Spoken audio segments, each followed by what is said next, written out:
d'un travail qualitatif que j'avais mené dans plusieurs villages de Normandie, où je faisais réfléchir les enfants sur des photos d'objets technologiques. Il y avait une télévision, un téléphone, un Minitel. À l'époque, il n'y avait pas très peu d'ordinateurs, des consoles de jeux.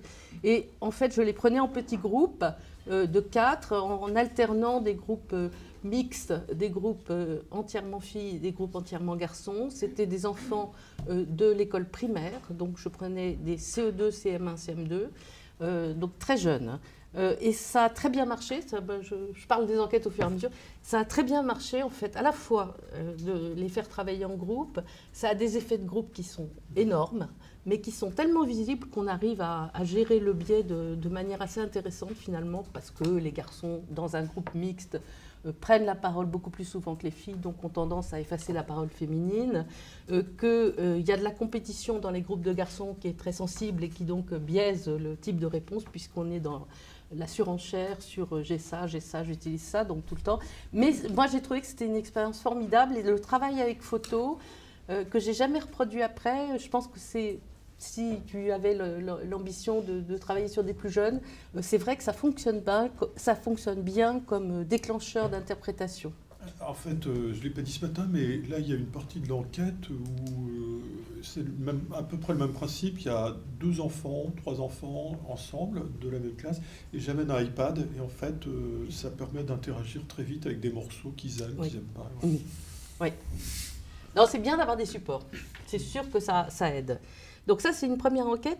Et assez vite, j'ai commencé une seconde enquête qui est celle dont je fais circuler le livre, qui était une enquête au départ sur la réception des séries sentimentales, et qui a été assez vite centrée sur une série en particulier qui était Hélène et les garçons. Mais je vais revenir sur cette enquête parce qu'elle a été très riche sur le plan des questions méthodologiques. Les jeunes et l'écran, je te le signale, Philippe, à l'époque, j'avais acheté un échantillon au ministère de l'Éducation nationale. Ça coûtait pas très cher et c'était vachement bien parce qu'après, il suffisait de négocier les autorisations des chefs d'établissement, mais ils te donnaient un échantillon représentatif sur la France entière. Donc moi, ça m'a épargné beaucoup de soucis, puisque j'avais France entière, échantillonnée par le service des études du ministère. Je ne sais pas s'ils le font encore, sans doute. C'est comme ça que vous avez fonctionné. Mais en fait, c'est une bonne solution, elle est relativement économique, et ça permet de partir... Puisque moi, je pense que vu que c'est pratiquement impossible, si on n'est pas en face à face avec les enfants de façon unique, individuelle, c'est impossible d'avoir des choses justes sur la profession des parents. Passer par les filières et passer par un échantillonnage d'établissements est une très bonne solution, en fait. Bon, c'est une solution à l'économie, un petit peu bricolée, elle n'est pas très solide en termes de robustesse statistique, mais pour un travail tel que je le conçois, moi, souvent du quantitatif qui permet de cadrer des choses et ensuite du quali plus approfondi sur certains points, moi, ça m'allait très bien. Donc l'enquête sur Hélène et les garçons, je vais en parler après, donc je ne reviens pas dessus. J'ai ensuite mené une enquête sur les apprentissages du téléphone chez les enfants, puisque c'était une chose étonnante.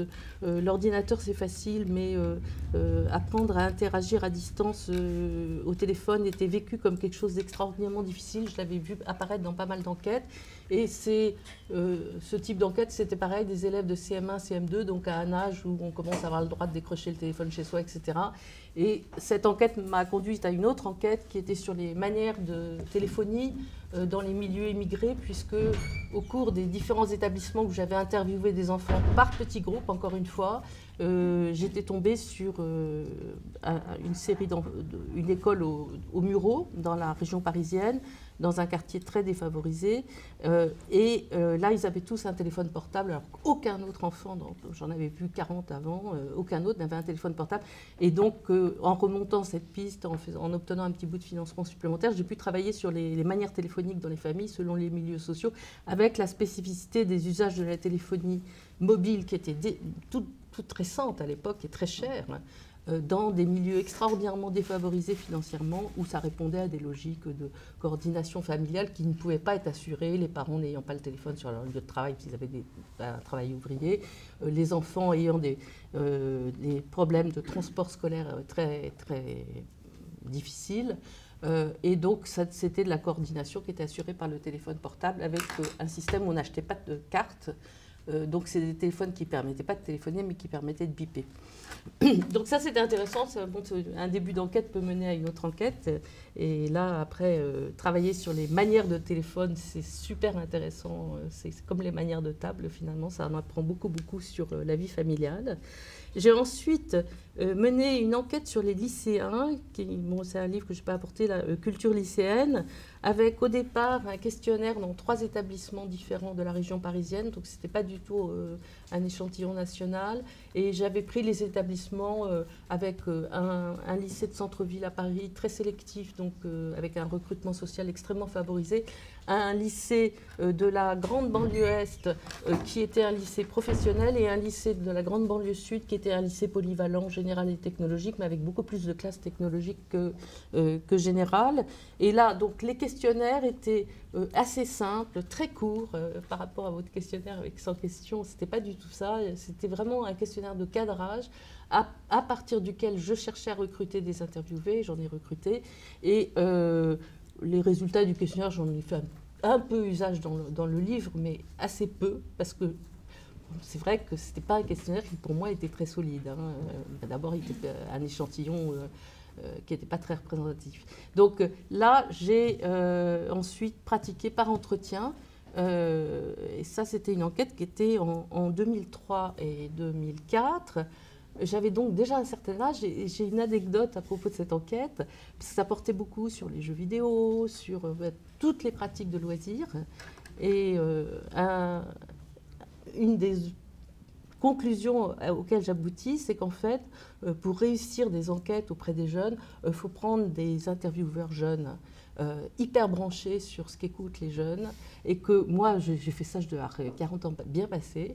Et il y avait un des lycéens qui disait, mais vous savez, ce jeu, ça m'énerve, je ne me souviens plus de son nom, où il y a des terroristes. Alors je lui dis, c'est Counter-Strike. Il me dit, comment vous savez ça, madame? Donc en fait, on voit qu'il y a un moment où la distance entre moi, culturellement, en termes de génération, et des interviewés a posé problème. Mais je pense que c'est une des raisons pour laquelle j'ai arrêté de travailler sur les jeunes. C'est que moi, j'aime bien faire une partie des terrains moi-même. Et que là, je me suis dit qu'il y avait un décalage qui était trop grand et que je n'arrivais plus à suivre toute la production culturelle à destination des jeunes. Et je vois, j'ai pris beaucoup de doctorants sur ces sujets-là ensuite, et ils sont extraordinairement performants. Thomas Legon, je ne sais pas s'il viendra dans ton séminaire, mais Thomas Legon a réussi à instaurer un climat de complicité avec ses interviewés qui était totalement exceptionnel et qui était lié au fait qu'il toute la journée, il regardait les clips à la télé, il allait voir tous les films des multiplexes, et puis il avait une différence d'âge qui n'était pas gigantesque avec ses interviewés. Donc ça créait quelque chose de très différent de ce que je pouvais moi créer. Donc il faut savoir s'arrêter aussi. Merci de me regarder en disant. Non, pas du tout. T'es beaucoup plus jeune. J'avais sorti les allusions. Non, t'es beaucoup plus jeune. Et ensuite, la dernière enquête, c'était une enquête comparative européenne qui s'est appelée EU Kids Online et qui était une enquête sur la notion les risques sur Internet pour les 7-16. Et ça, là, c'était une enquête extraordinairement frustrante pour moi parce qu'on a mis très longtemps à élaborer le questionnaire. C'était 20 pays, 25 000 questionnaires, parents et enfants, à domicile, échantillons aléatoires, stratifiés, donc la Rolls de l'enquête quantitative.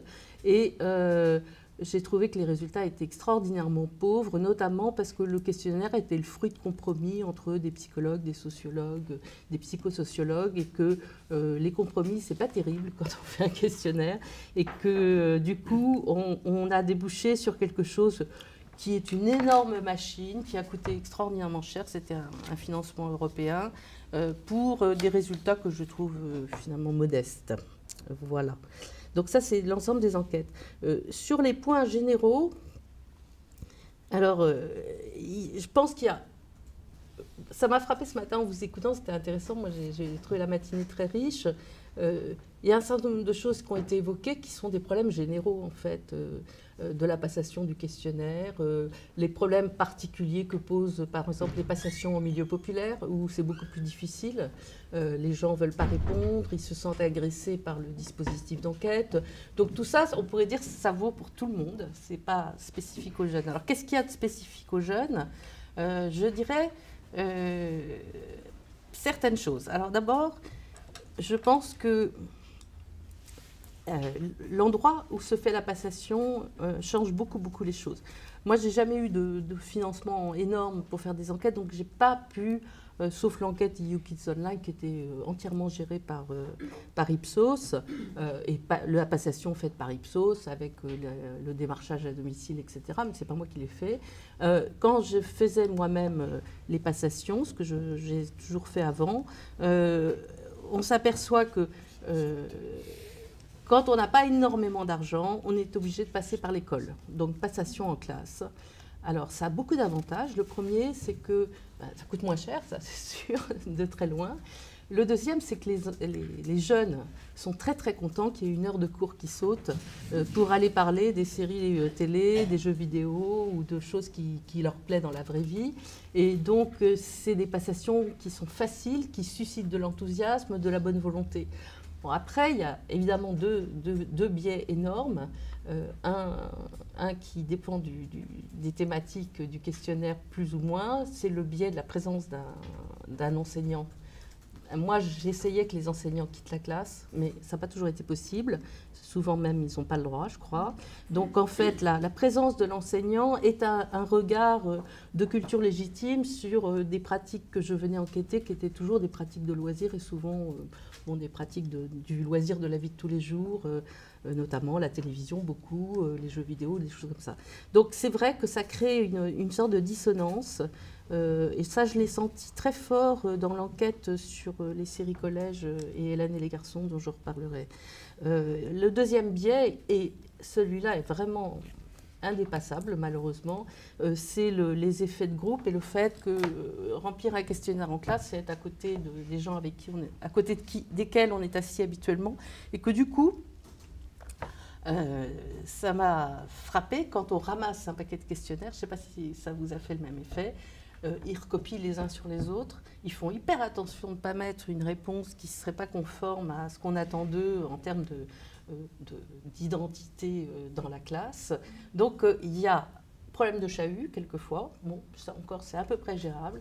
Mais beaucoup de bidouillage par imitation, en fait. Ça, je pense que c'est très difficile à dépasser. Je ne vois pas comment on peut faire. Ensuite, sur le questionnaire passé auprès de jeunes, et surtout de très jeunes, il y a un énorme problème de formulation des questions, mais comme on en a beaucoup parlé ce matin, je ne vais pas tellement y revenir. Si une chose qu'on n'a pas abordée ce matin, c'est est-ce on tutoie ou on vous voit? Et ça, je trouve que c'est super important. Et à Toulouse, vous voyez, alors que c'était des jeunes qui passaient un questionnaire à d'autres jeunes. Moi, j'aurais tutoyé. Hein. Mais je ne sais pas, ça a dû être un choix que vous avez fait à un moment. Parce que la manière dont on s'adresse à eux, moi, j'ai toujours cherché à essayer d'obtenir des chefs d'établissement qui soient d'accord pour le tutoiement, dans la mesure où ça me démarquait du prof. Donc j'arrivais, je faisais une enquête sur ce qu'il faisait en dehors de l'école, et à ce moment-là, je me mettais en situation de tutoiement dans le questionnaire. Mais par exemple, dans le lycée sélectif parisien, quand je suis arrivée avec mon paquet de questionnaires, ils m'ont renvoyé en me disant « vous mettez le vous ». Donc on est aussi parfois soumis à des refus de la part des chefs d'établissement. Par exemple, dans l'enquête sur les séries collèges, comme je m'intéressais beaucoup à la réception de la sentimentalité à travers les fictions télévisuelles, j'avais dans une première phase du questionnaire qui a été abandonnée ensuite parce qu'il y a eu problème, notamment je demandais aux enfants, est-ce qu'on peut aimer deux femmes à la fois ? Est-ce que tu crois qu'on peut aimer deux femmes à la fois? Et ça a suscité beaucoup de problèmes dans les établissements. Les profs ont trouvé que c'était une question qui était dangereuse, qu'elle suscitait du débordement. Les élèves eux-mêmes, ceux qui avaient répondu à la question, alors que c'était magnifique, j'avais, on peut aimer sa mère et sa femme. Enfin, moi, il y avait des choses absolument géniales. Mais bon, ça n'a pas pu passer, donc j'ai dû supprimer cette question. Donc, on peut être obligé aussi de faire des compromis. Hein. Malheureusement, moi, j'en ai eu l'expérience plusieurs fois. Rejet du questionnaire dans certains cas.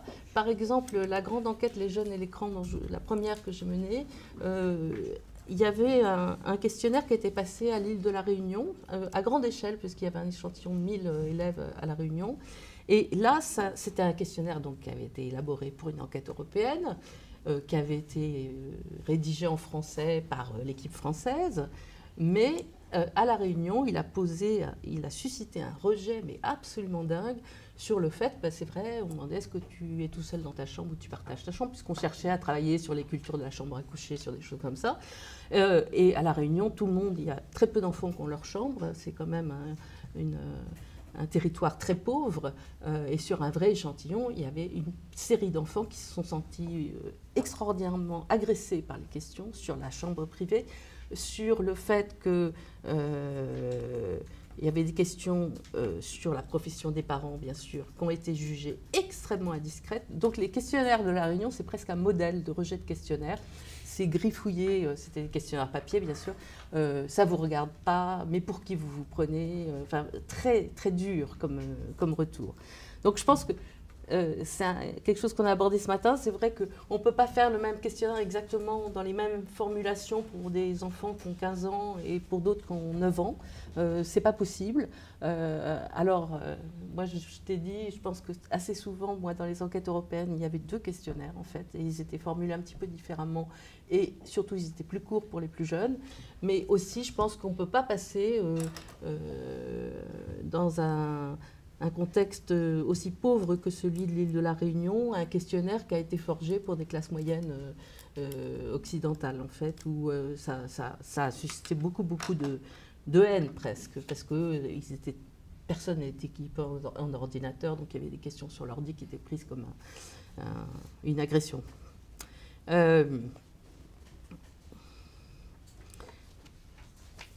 Donc, pour finir sur ce point général, je pense que idéalement, c'est de faire passer les questionnaires en face à face, de façon individuelle, à domicile, si c'est possible.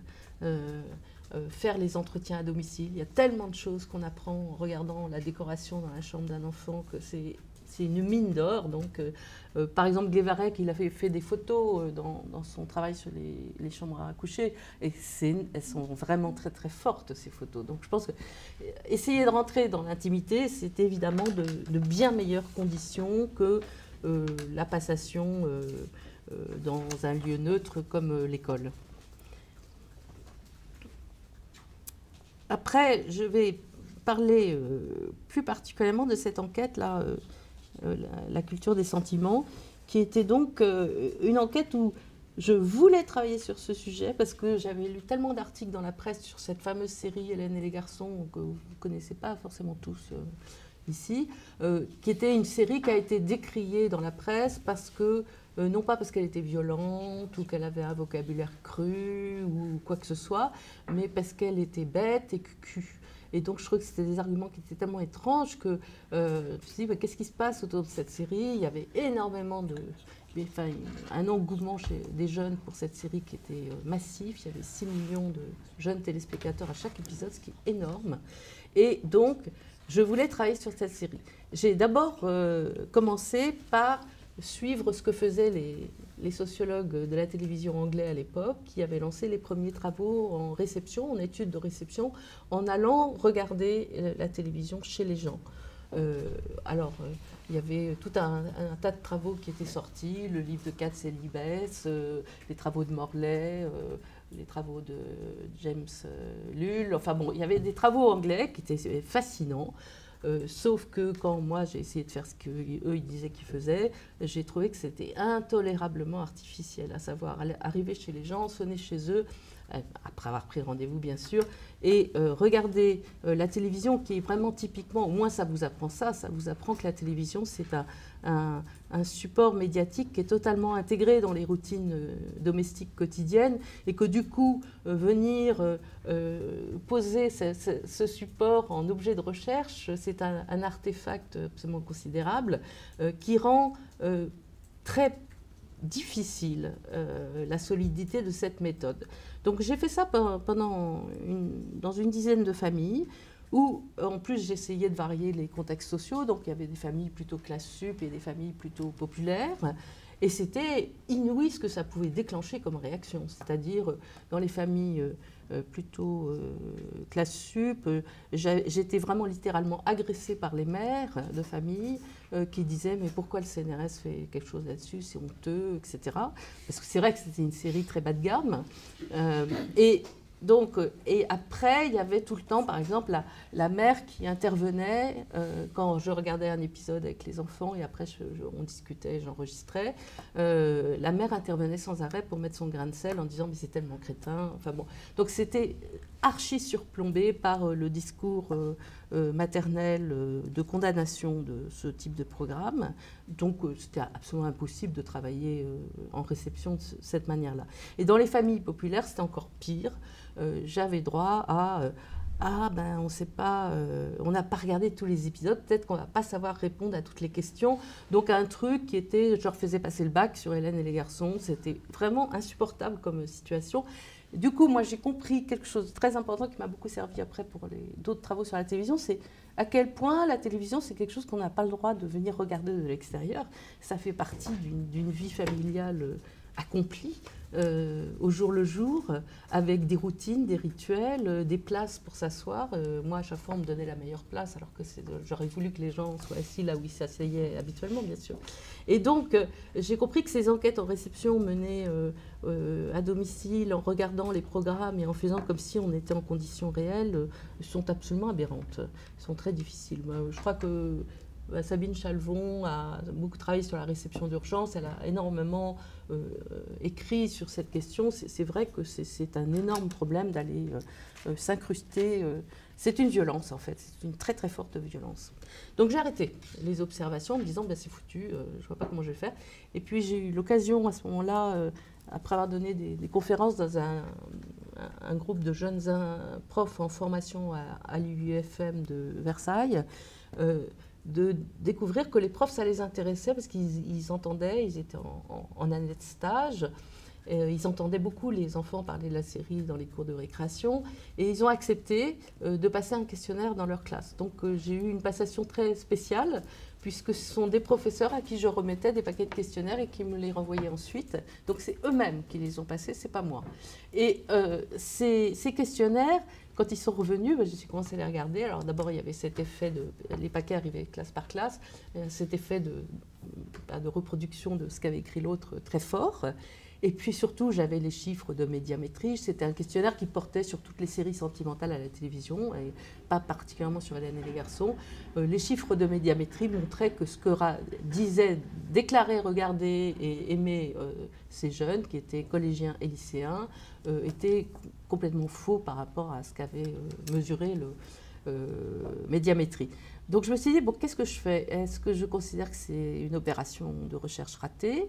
Et puis je me suis dit, non, en fait, c'est vachement intéressant. Donc j'ai essayé de comprendre qui est-ce qui déclarait quoi. Et en me disant que je n'avais pas du tout des réponses à qui regardait quoi, qui aimait quel personnage, j'avais des réponses à quelle est la bonne position de téléspectateur que je peux occuper sur une place publique en classe à l'école. Et si on part de ce principe-là, on arrive à quelque chose qui est vachement intéressant, qui est prendre les biais d'enquête qui là sont très très forts, les biais d'enquête comme un objet de recherche en soi.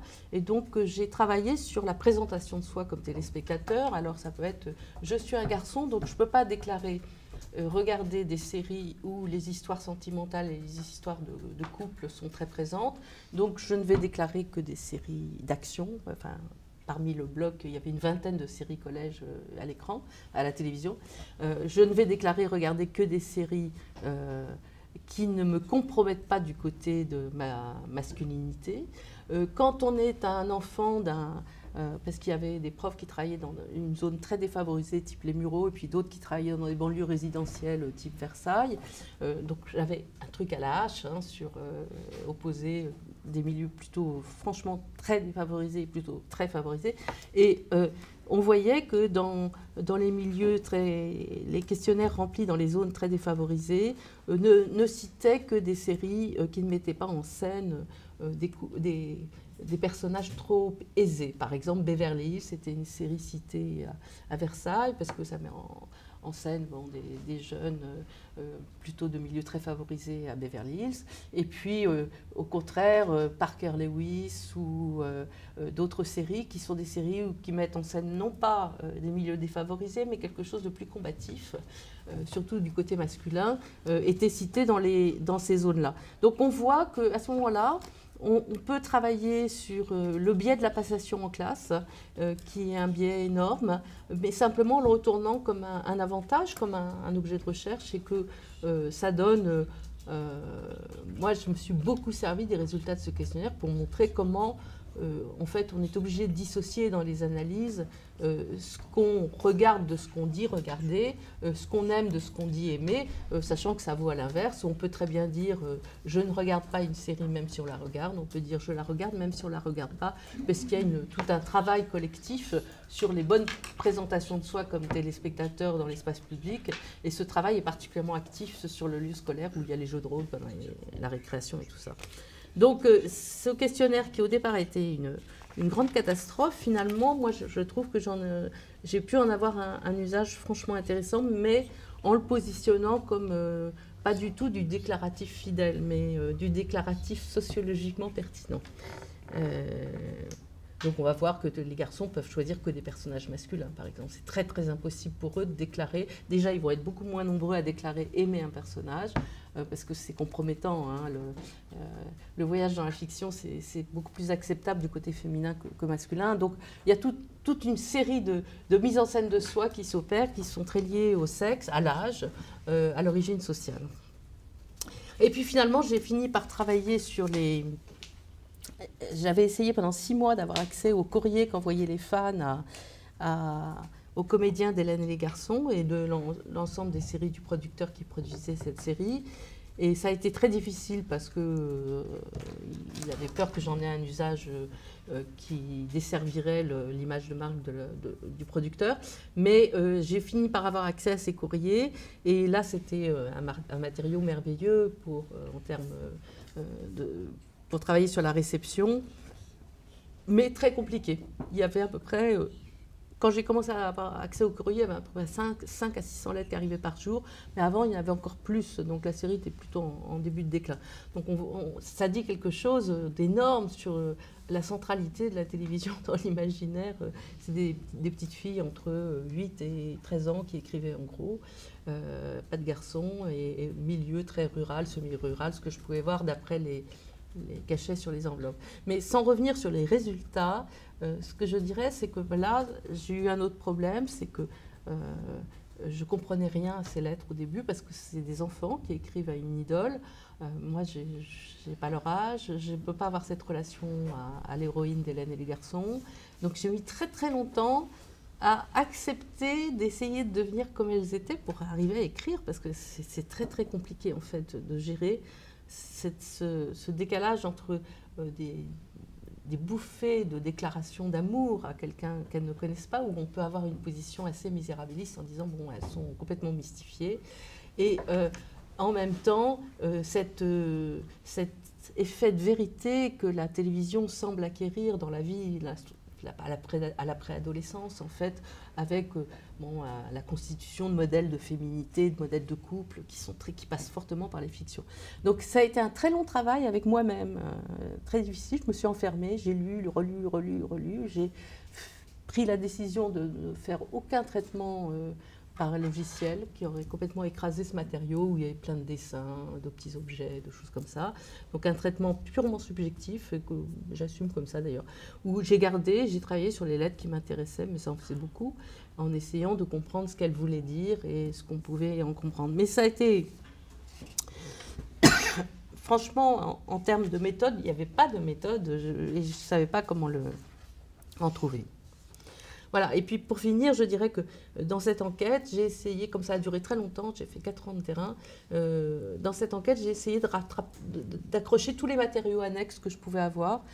Par exemple, il y a des instituts qui ont fait faire des rédactions en classe à leurs élèves sur est-ce que vous regardez Hélène et les garçons, dites si vous aimez ou pas. Et ça a donné des choses très intéressantes.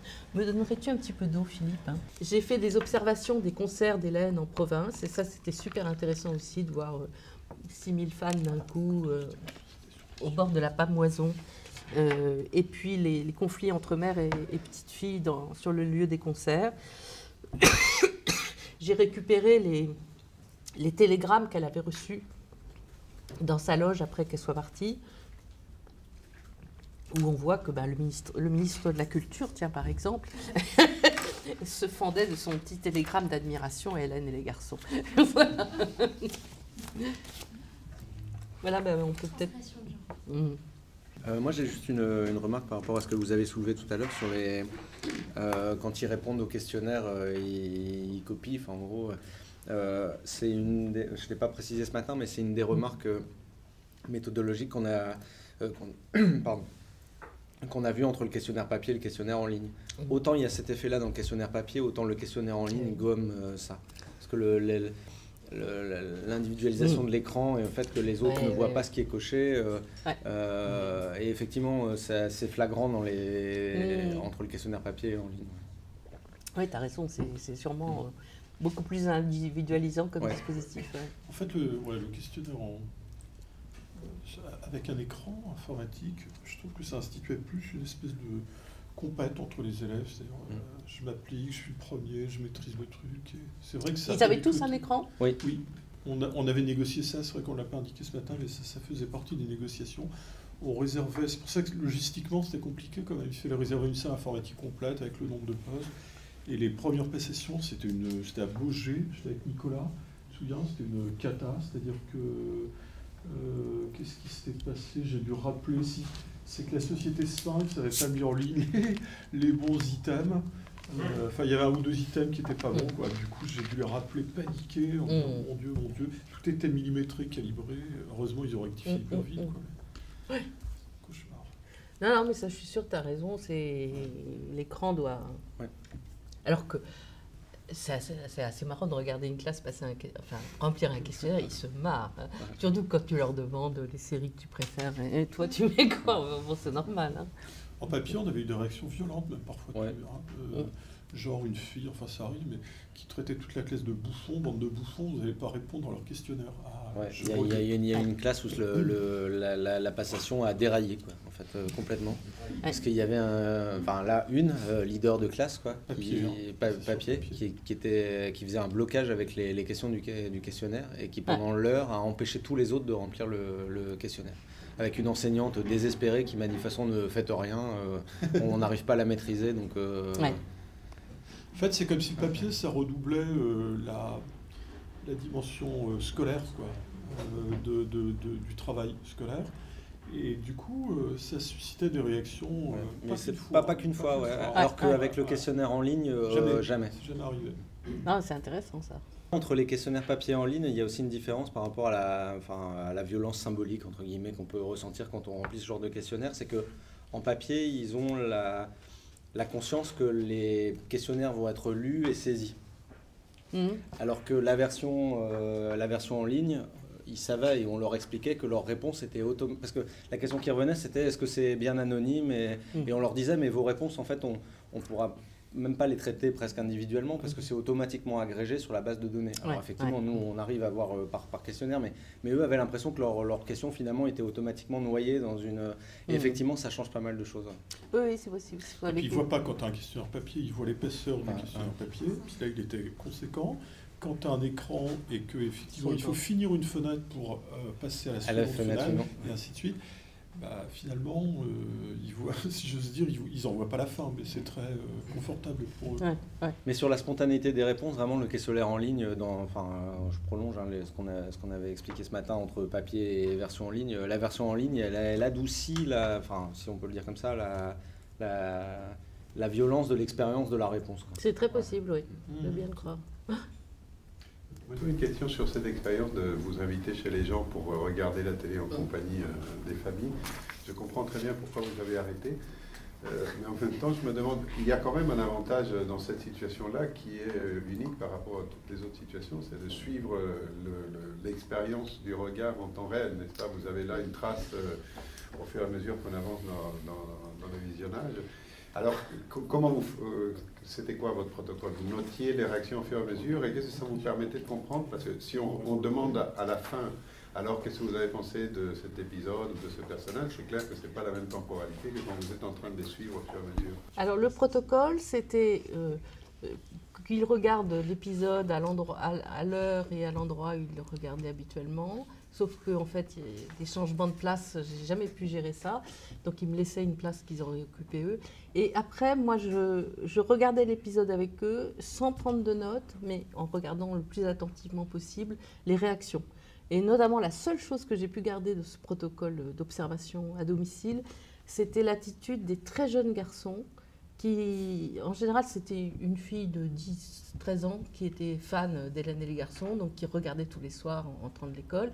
Et quelquefois, il y avait les petits frères. Les petits frères regardaient avec leur grande sœur, et là, on voyait la répulsion masculine devant la séduction d'un personnage féminin de façon extraordinaire, c'est-à-dire une héroïne dans Hélène qui arrive avec une jupe très courte ou un décolleté. Le petit garçon, il fait « est-ce qu'elle est moche ?» en tapant avec l'oreiller. Donc, il y a vraiment des réactions physiques des très jeunes garçons parce qu'ils ne contrôlent pas bien la situation, eux. Bah, ça pouvait être un petit garçon de 6-7 ans, quoi, qui, chercheur, ça lui dit rien. Donc, il était moins pris dans cette logique. Donc, c'est vrai qu'expérimentalement, c'est formidable hein, parce qu'on voit comment les gens se tiennent. On voit le visage des petites fans au bord des larmes qui se retiennent parce qu'il y a le chercheur qui est là. Donc on voit plein de choses. Mais quand même, j'ai trouvé que c'était d'une violence comme protocole que je n'ai pas pu continuer. Enfin, j'ai quand même fait un peu, hein, mais j'ai trouvé que c'était très, très difficile. J'arrivais pas à l'assumer en fait. Il y a eu une expérience non, en Europe du Nord pour étudier l'utilisation des cuisines. Avec des gens qui se mettaient sur des chaises en hauteur. Là, il y a un film qui a été fait qui s'appelle Kitchen Stories, je crois, là-dessus, et qui était super violent. C'est parti en autre boudin aussi à la fin, parce que les gens se sentaient agressés, quoi. Et oui, c'est le problème d'entrer dans l'intimité des gens. J'avais presque l'impression d'assister à leur petit déjeuner en pyjama, quoi. Il y avait un truc bizarre. Hein. C'est l'intime, en fait. Il y a une nouvelle série. Il y a une série qui va sortir en France, là où c'est justement l'objectif du film, c'est de filmer des gens en train de regarder la télé. Oui, c'est une série anglaise qui existe, oui, qui a fait un tabac en Angleterre. Et on les filme en train de regarder quelque chose et ils commentent au fur et à mesure. Mais ils sont filmés, donc ils savent qu'ils passent à la télévision. Mais dans votre cas, vous aviez aussi des commentaires et donc oui. bien sûr. Ouais. Et est-ce qu'on pourrait imaginer des nouveaux protocoles qui seraient complémentaires où cette fois-ci on filme les gens? Et donc là, il n'y a plus le chercheur qui est assis à la meilleure place sur le canapé, mais tout à fait. On filme à mon avis, ça serait très intéressant. Après, il me semble qu'un moyen peut-être de contourner un petit peu cette difficulté, c'est de définir différemment la population d'études. C'est-à-dire que si jamais on travaille auprès de familles qu'on connaît un peu plus intimement, et de sorte qu'il n'y a pas une violence faite à leurs pratiques routinières, on peut plus ou moins être intégré assez Alors c'est vrai, sauf que j'ai essayé de le faire notamment pendant les vacances chez des amis qui avaient des enfants qui regardaient ça. D'un seul coup, je regardais distraitement puis je les regardais. Mais en fait, c'est tellement insensé que moi j'aille regarder Hélène et les garçons qui disaient mais c'est pas possible. Maman, il y a Dominique qui regarde. Donc en fait, il y a un effet de décalage de moi, téléspectatrice de ça, qui est trop fort. Donc alors, je pense que ça, par exemple, l'équipe de Cardon a bien réussi ça sur le Téléthon où là ils ont formé des groupes, mais c'était pas la même chose. Là, j'étais trop en décalage par rapport à l'objet. Hein. Donc je ne pouvais jamais être transparente, jamais. C'était impossible. Non mais cela dit à la remarque de Pascal, enfin, je trouve ça surréaliste parce que, en toute objectivité, on peut faire tellement de trucs incongrus en regardant la télévision. C'est-à-dire, là, on raisonne comme si regarder la télévision, c'était simplement se planter, enfin, grosso modo, devant une télé, regarder un programme. Enfin, franchement, tu te vautres en regardant L'amour est dans le pré, tu bouffes des trucs, tu vas, tu viens, et que sais-je encore, quoi. Non, mais c'est ça la réalité de l'expérience, donc. C'est vrai que c'est comme une situation un peu étrange, quoi. De la même manière, moi j'avais fait, j'ai 4 années là, j'en ai pas parlé, il y a un cours sur l'auto-ethnographie en quelque sorte. Comment tu fais de l'auto-observation. David, tu les as vus, hein, et il y a des étudiants qui rendent 50, 60, 70 pages, 80 pages d'observation de leur propre pratique, d'écoute, de musicalisation du quotidien. Mais franchement, il y a des machins qui te racontent, il faut d'abord j'anonyme, et puis il faut être dans une grande relation de confiance pour avoir des choses comme ça. Et l'écoute de la musique, la boîte noire, tu vois, mais tu peux faire des tas de trucs en écoutant de la musique, quoi. La vérité de l'écoute de la musique, c'est ça aussi, quoi. C'est pas une espèce de situation neutralisée qu'on décrit depuis ce matin en vérité, quoi. Donc il y a une grande nuance entre des enquêtes sur, par exemple, les pratiques culturelles en matière d'écoute musicale des Français, et puis la musicalisation du quotidien chez les Français, quoi. C'est pas du tout la même chose. On va en reparler. Mais deux dimensions complètement différentes. Et là, comment tu as prise là-dessus? Et la situation qu'évoquait Dominique, ça me faisait penser, je crois que ça s'est fait une seule fois, de faire une sorte de protocole ethnographique pour un concert. Donc, c'était même un concert. On l'a fait, non, il y en a pas mal, Non, mais pour donner aux gens dans la salle un bidule pour réagir au fur et à mesure qu'ils ressentaient qu'ils connaissaient. Ça avait été fait à la Cité de la musique avec une œuvre qui en plus avait été conçue de manière interactive pour que les feedbacks des gens dans la salle soient utilisés après par les compositeurs pour essayer d'améliorer l'œuvre. Enfin, c'était un truc extrêmement compliqué. Mais en tout cas, ça visait à avoir un registre en temps réel pendant que les gens étaient dans la salle en présence pendant la performance, etc. Ça n'a pas été répété et c'était pas les Stéphane, maintenant, on leur met des casques neuronaux sur la tête. Oui, c'est ce que j'ai dit. Concert. Donc, c'est ça. On va avoir carrément les impulsions. Enfin, une fois que tu sais quelle zone du cerveau ça active, qu'est-ce que ça dit de franchement plus? Moi, je trouve que c'est des dispositifs très lourds pour dire des choses très plates, quoi. Et puis qui disent pas grand-chose en réalité. C'est aussi plat que de mettre un casque neuronal sur la tête et de demander si tu préfères un Bounty ou un Mars, quoi. Tu vois. Il y a toute la question de la socialisation après, que vous l'aviez montré aussi sur pratique de scène, pratique de coulisses. Qu'est-ce qu'on en fait de ce qu'on a, de cette expérience après? Comment on continue de la faire vivre, de la partager, qui est complètement gommée par ce type de dispositif. C'est sûr, sûr. C'est-à-dire que ça doit être un élément parmi d'autres. Oui, d'ailleurs, moi, cette enquête, alors pourtant, 3 ans et demi de terrain, c'est énorme. Hein, et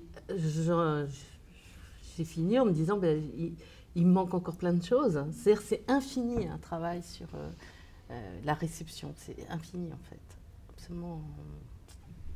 Parce que les fans, c'est les fans. Pour être fan au point d'écrire, c'est particulier. Donc, c'est pas l'ensemble des téléspectateurs d'une série. C'est très particulier, quand même. Et quelle avait été votre entrée pour entrer en contact avec ces familles? C'était là encore par l'école? Non, j'ai procédé par boule de neige. Donc, je fais ça, Paris, région parisienne. Mais t'es dit, bon, je ne cherche pas à faire un échantillon. Je cherche à varier les milieux sociaux. Mais donc, c'était pas rationalisé. Je ne pensais pas en faire 300, quoi. Mais très vite, ça... Et sur le matériau courrier, bon, tu as beaucoup écrit là-dessus dans ton bouquin, mais est-ce que tu pourrais revenir un petit peu? Est-ce qu'on trouverait des équivalents? Au fond, est-ce que c'est un type de matériau qu'on ne retrouvera plus aujourd'hui, enfin, qui aurait plus d'équivalent compte tenu de l'émergence des réseaux sociaux? Parce qu'on en a beaucoup parlé. En fait, au moment où j'allais chez le producteur, et puis au début, je recopiais les lettres, puis à la fin, il avait confiance, donc je pouvais les emporter. Mais au même moment, il y avait le Minitel à cette époque-là, et il recevait par Minitel des lettres de téléspectateurs de ces séries. Et les lettres étaient archi-agressives sur Minitel, alors que les lettres manuscrites sur lesquelles moi je travaillais, c'était que des lettres de fans. C'est extraordinaire. C'est-à-dire, en électronique, la violence ne passait pas par l'écriture manuscrite. C'est fou, hein. Donc ça, c'est et j'ai rien fait j'imprimais les trucs Minitel, mais je m'en suis pas servi. Parce que c'était pas les mêmes personnes, c'était pas signé, il n'y avait pas de nom, Il n'y avait aucun détail personnel, alors que moi, les courriers, c'était je m'appelle Machine, j'étais là, puis on savait plein de choses sur la maison, les parents, l'endroit où elle vivait. Donc c'était très informé, quoi. Mais c'était difficile, par exemple. Je n'aurais jamais rien su faire de tous les dessins qu'elles envoyaient, toutes les photos et tout ce qu'elles avaient glané dans les papeteries, en fait, ce qu'ils vendent à côté des écoles, là. Donc c'est un univers commun en termes d'iconographie qui circule vachement, qui est réenvoyé à l'idole. Tu ne sais pas exactement le sens de ce geste. C'est pas... Je suis passée à côté de plein de trucs parce que je n'avais pas les moyens de les traiter, quoi. Les dessins, ça m'a fait de la peine. Je ne savais pas comment faire.